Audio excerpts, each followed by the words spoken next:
Rica को समझ नहीं आ रहा था कि वो डिम्पी को कैसे कहेगी उसकी ही डिवोर्स वाली बात। वो किसी तरह खुद को डिम्पी के कमरे में जाने से तैयार कर लेती हैं। डिम्पी इस वक्त अपने रूम में थी। रिका ने दरवाजा खटखटाया। थोड़ी देर बाद डिम्पी ने रूम से कहा, कम इन। रिका अंदर गई। वो अभी भी इसी उलझन में थी कि कहाँ से बात शुरू करे। वही डिम्पी को रिका को देखकर हैरानी हुई। कुछ कहना था तुम्हें रिका? डिम्पी ने कहा। हाँ, वो मैं पूछने आई थी कि तुम्हारी तबीयत कैसी है। रिका ने हड़बड़ाते हुए कहा, काफी बेटर है। डिम्पी ने कहा, ओह थैंक गॉड, मैं तो डर ही गई थी। रिका ने इधर उधर की बातें करते हुए कहा, मुझे ऐसा क्यों लग रहा है तुम कुछ और भी कहने आई हो यहाँ। डिम्पी जो बहुत देर से रिका को देख रही थी, हाँ कहने तो आई थी। मेरा मतलब है कि मुझे भेज गया है कहने को। रिका ने कसमसाहट में कहा, भेजा गया है? किसने भेजा है और तुम कहना क्या चाहती हो?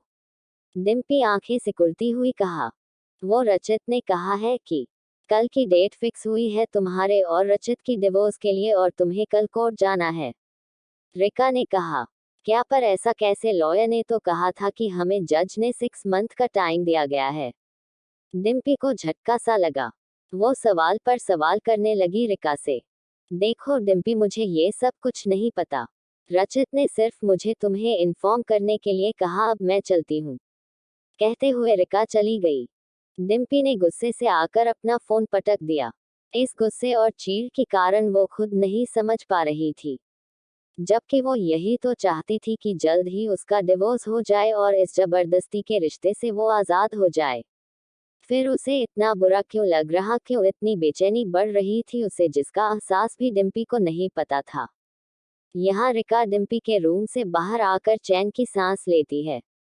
इस रचित ने तो आज मरवा ही दिया था। इतनी नर्वसनेस तो मुझे अपने इंटरव्यू में भी नहीं लगा था जितना आज थी मैं। लेकिन एक बात मुझे समझ नहीं आई। रचित कह रहा था कि डिम्पी इस शादी से खुश नहीं है, वो रचित से छुटकारा चाहती है, इसलिए पहले उसने ही रचित से डिवोर्स मांगा था। लेकिन अब वो ऐसा क्यों बिहेव कर रही? उसने ये क्यों कहा कि जज ने 6 मंथ का टाइम दिया था, बल्कि उसे तो खुश होना चाहिए कि जल्द ही डिवोर्स हो रही है उसकी। रिका सोचते हुए वहीं रुक गई। उसे भी डिम्पी की बात को हजम कर पाना मुश्किल हो रहा था। डिम्पी उस समय कमरे से बाहर निकलती जिस समय कमरे के बाहर कोई नहीं था। रचित इस वक्त बाहर गया हुआ था, ये बात डिम्पी पता कर चुकी थी।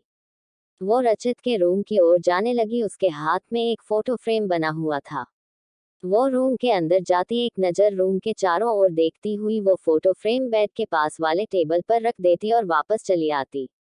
उस फोटो फ्रेम में रचित की माँ पापा की तस्वीर थी, जो डिम्पी ने कुछ दिनों पहले गुस्से में आकर टुकड़े कर दिए थे। जब उसे रचित के गुस्से भरी आंखों को उस दिन देखा जो रोने पर उतर आई थी, उस दिन से डिम्पी को अपनी भूल का एहसास हुआ। उसने तस्वीर को जोड़ने की कोशिश करती रही और आज उसे पूरी तो नहीं लेकिन कुछ हद तक जोड़ पाई थी। रचित देर रात तक घर लौटता है। वो अपने कमरे में जाकर सीधे बेड पर लेट जाता और अपनी आंखें बंद कर लेता। कोई बात थी जो उसके मन में टीस की तरह चुभ रही थी। उसे खुद पर गुस्सा आ रहा था। वो अपनी आंखें खोलता हुआ बेड से उठ जाता, तभी उसकी नज़र टेबल पर रखे फोटो फ्रेम पर जाती है। वो फ्रेम वही थी जो डिम्पी ने कुछ देर पहले आकर उसके कमरे में रख कर चली गई थी। रचित उस फोटो फ्रेम को हाथ में लेकर प्यार से सहलाने लगा।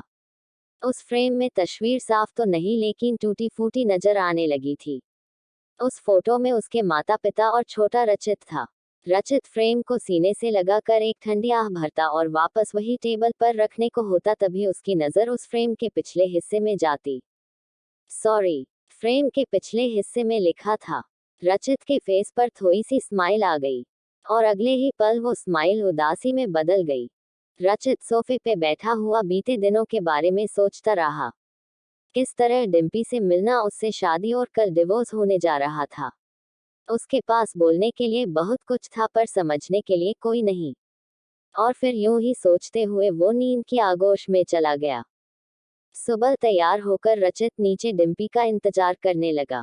सरला जी और रिका दोनों ही रचित को समझाने में नाकामयाब रहे, इसलिए दोनों ने चुप्पी साध ली थी। रचित बार बार घड़ी में समय देखता और सीढ़ियों की तरफ डिम्पी के आने का वेट कर रहा था। ऐसा करते हुए उसे काफी समय हो चुका था। आखिरकार तंग आकर वो खुद से बुदबुदाने लगा, ये लड़की कोई भी काम टाइम पर नहीं करती। कहते हुए रचित रिका की ओर देखता। रिका अपनी बगले झांकने लगी। क्या हुआ, तुम मुझे ऐसे क्यों देख रहे? रिका ने कहा, तुमने कल कह दिया था न उसे कि हमें कोर्ट जाना है।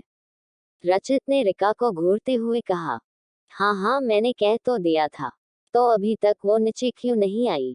रचित ने कहा, मुझे क्या पता, रिका ने मासूम बनते हुए कहा, तुम लोगों से कुछ नहीं होने वाला, मुझे ही जाकर देखना होगा।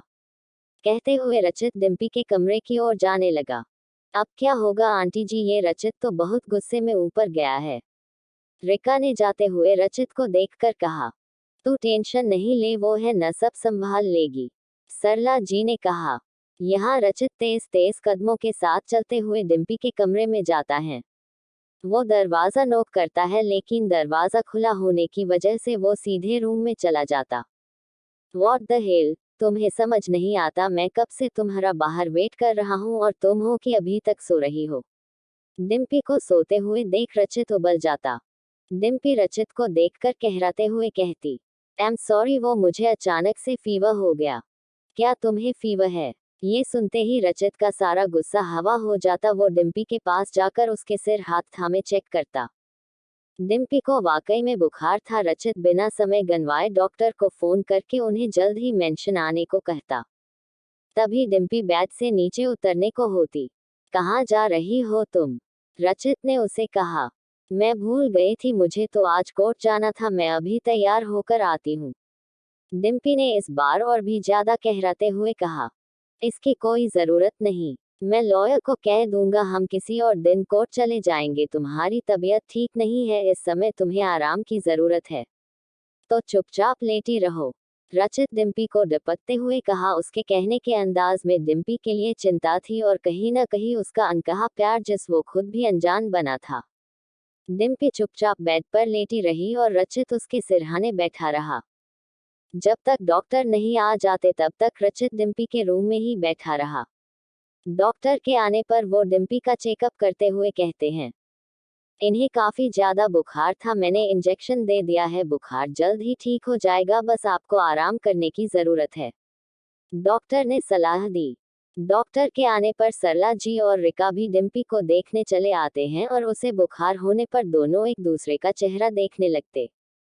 तभी रचित डॉक्टर से कहता, बट डॉक्टर, इसे अचानक से फीवर कैसे आया, क्या कोई इन्फेक्शन या फ्लू तो नहीं? रचित ने कहा, नहीं, ऐसा कुछ तो नहीं लगा मुझे, इनफैक्ट मैं भी समझ नहीं पा रहा हूँ कि इन्हें अचानक से बुखार आने का क्या रीजन हो सकता है। डॉक्टर ने सोचते हुए कहा, वो क्या है न डॉक्टर, मैंने कल रात को फ्रिज से आइस निकाल कर खा लिया था। डिम्पी हड़बड़ाहट में कह गई, व्हाट आइस? सीरियसली? रचित आंखें फाड़े उसे देखता रहा।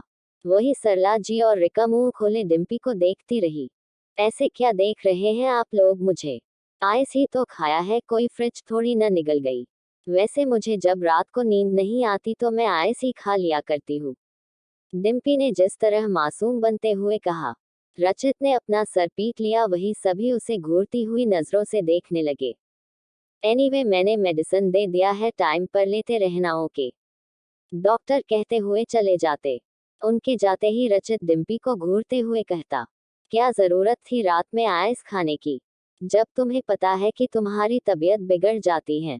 हाँ तो अब मुझे क्या पता था मेरी तबीयत बिगड़ जाएगी आइस खाने पर, और वैसे भी मेरा जब मन होता है खाने पीने का, उसे बिना खाए मुझसे रहा नहीं जाता, डिम्पी ने आंखें मटकते हुए कहा। रचित की त्योरिया चढ़ गई। ओके फाइन, तुम्हारा जो मन करे खाओ पियो, लेकिन याद रहे तुम्हें जल्द ही ठीक होना है ताकि डिवोर्स जल्द से जल्द हो जाए, अंडरस्टूड? तो तुम्हें क्या लगता है मैं मरी जा रही हूँ तुम्हारे साथ रहने के लिए? डिम्पी ने जवाब देते हुए कहा। रचित फिर से कुछ बोलने के लिए अपना मुंह खोलता कि सरला जी उसे इशारे से चुप रहने को कहती और वो वहां से चला जाता। रचित के जाते ही सरला जी और रिका डिम्पी के पास जाकर उससे कहती है, बहू अब तुम आराम करो और किसी भी चीज की जरूरत पड़े तो आवाज लगा देना, ठीक है बेटा? डिम्पी हामी में सर हिला देती है। रिका भी उसे आराम करने की सलाह देकर उसके कमरे से चली जाती। उन दोनों के जाते ही डिम्पी बेड के ब्लैंकेट से एक कटा हुआ प्याज बाहर निकालती हैं। थैंक गॉड आज तुमने मुझे बचा लिया, वरना आज तो मुझे कोर्ट जाना ही पड़ता और अब तक तो मेरा डिवोर्स भी हो चुका होता। मैं नहीं चाहती कि अभी हमारा डिवोर्स हो, और ऐसा क्यों ये मुझे भी नहीं पता। डिम्पी अपने आप से बातें करते हुए कहती हैं। उसने कोर्ट न जाने का बहाना बनाकर बुखार होने का नाटक किया, जिससे वो सफल भी हो गई। लेकिन वो ऐसा किस वजह से कर रही ये खुद उसे भी नहीं पता था। यहाँ डिम्पी जो सबसे अपने बुखार होने का नाटक कर रही थी, और यहाँ दरवाजे के बाहर से रिका ने उसका कहा हुआ सब कुछ सुन लिया था। इसका मतलब डिम्पी ने जानबूझकर कोर्ट न जाने के लिए बुखार होने का नाटक किया, पर क्यों? जबकि वो खुद भी तो रचित से डिवोर्स चाहती थी। रिका को भी समझ नहीं आ रहा था कि आखिर डिम्पी कर क्या रही है, वही डिम्पी खुद अपने दिल के एहसास को समझ नहीं पा रही थी। डिम्पी के बुखार होने की वजह से कोर्ट जाना कैंसल हो जाता है, इसलिए रचित ऑफिस चला जाता। उसके ऑफिस जाते ही रिका भी अपने ऑफिस के काम में लग जाती हैं। शाम को जब रचित ऑफिस से घर आता है, वो डिम्पी को देखने उसके कमरे में जाता है। डिम्पी रचित को ऑफिस से आता देखकर तुरंत ही बुखार वाली हालत बना लेती हुई बेड पर लेट जाती है। रचित उसके कमरे में जाता है। अब कैसी है तुम्हारी तबीयत? रचित ने डिम्पी से कहा। हाँ ठीक हूँ, बट बहुत वीकनेस सा फील हो रहा मुझे, डिम्पी ने कहराते हुए कहा। उन दोनों की बातें हो रही होती हैं कि रिका उनके बीच आ जाती। उसके लिए भी मेरे पास इलाज है, ये गर्मा गर्म वेजिटेबल सूप, जिसे पीकर तुम्हारी वीकनेस 2 मिनट में ठीक हो जाएगी। डिम्पी रिका के हाथों में सूप की बाउल देखकर जबरन मुस्कुराते हुए कहती। सॉरी रिका, बट मेरा कुछ भी खाने का बिल्कुल भी मन नहीं। ठीक ही तो कह रही रिका, तुम्हें सूप पीना चाहिए। ठीक है, यही रख दो, मैं पी लूंगी। डिम्पी ने रिका के बनाए हुए सूप को देखकर मन ही कहा, इस लड़की को पता नहीं क्या सूझा, मेरे लिए सूप का बहाना बनाकर चली आई। हालांकि डिम्पी रिका का मेंशन में आना और रचित से ज्यादा दोस्ताना रखना उसे पसंद नहीं था, जिस वजह से डिम्पी रिका से न चाहते हुए भी रचित के कारण उसे बर्दाश्त कर रही थी। ओके, तो मैं सोफिया को बोल देती हूँ, वो तुम्हें सूप पिला देगी। एंड रचित, आज तुम्हारे लिए मैंने बहुत ही स्पेशल डिश बनाई है, रिका ने चहकते हुए कहा। डिम्पी ने आंखें सिकुड़ लिए। वो दोनों की बातों पर गौर करने लगी।